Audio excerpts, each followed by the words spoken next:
การซ่อมรบจะได้รับผลสำเร็จตามแผนการที่วางไว้แต่ละภาคส่วนแต่ละเหล่ารบก็ต้องมีความเป็นเอกภาพเฮ็ดเวียกเป็นหมู่คณะพร้อมกันยกสูงความรับผิดชอบหน้าที่วิชาเฉพาะของตนตามการมอบหมายของคันเทิงนอกจากเวียกงานการซ่อมรบแล้วเวียกงานทำประกันด้านอื่นๆก็ล้วนแล้วแต่มีความสำคัญและจำเป็น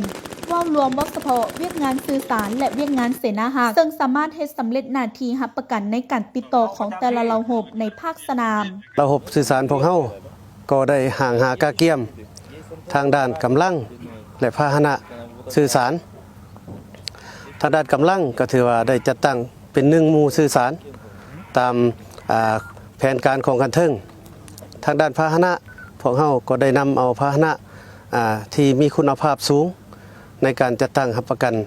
เข้าร่วมในครั้งนี้เดินทางมาฮอดสหพันธ์รัสเซียพวกเฮาก็ได้จัดตั้งในการสืบสนา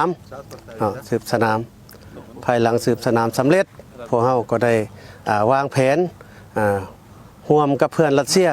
จัดตั้งรับประกันใน3ระบบใน3ทางติดต่อสื่อสารอันทางติดต่อที่1ก็ถือว่ารับประกันทางด้านวิทยุโฟนีทางติดต่อที่2ก็ถือว่ารับประกันทางด้านโทรศัพท์ทางสายทางติดต่อที่3ก็ถือว่ารับประกันทางด้านการติดต่อผ่านระบบอิเล็กทรอนิกส์พวกเราได้แบ่งเป็น3ระยะระยะที่1ก็ถือว่าจะตั้งรับประกันการติดต่อสื่อสารในเวียกงานคันกาเกียมเนาะ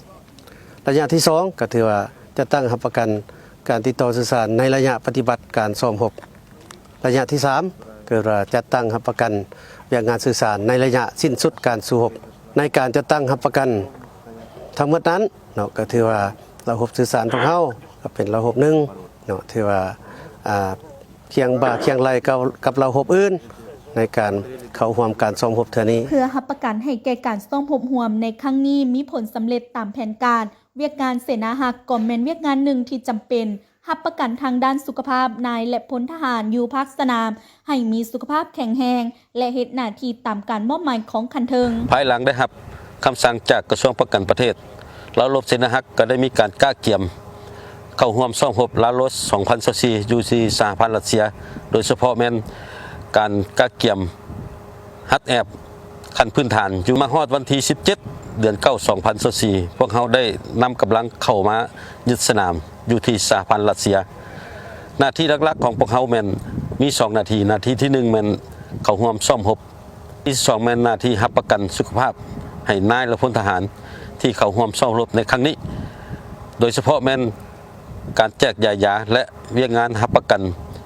พยาธิโดยเฉพาะแม่นพยาธิไข้หวัดตามฤดูกาลหน้าที่หลักของเฮาแม่นเพื่อมาซ่อมรบร่วมหรือกอบกู้เอาคนเจ็บออกจากภาคสนามห้ามบาดเจ็บเพื่อให้ความปลอดภัยนะตามแต่ละขั้นตอนจากคนเจ็บอยู่หน้าสนามออกมากองห้อยขึ้นมาจากกองห้อยขึ้นมาหากองพันเพื่อปิ้นปัวหรือปฐมพยาบาลคนเจ็บให้ได้รับความปลอดภัย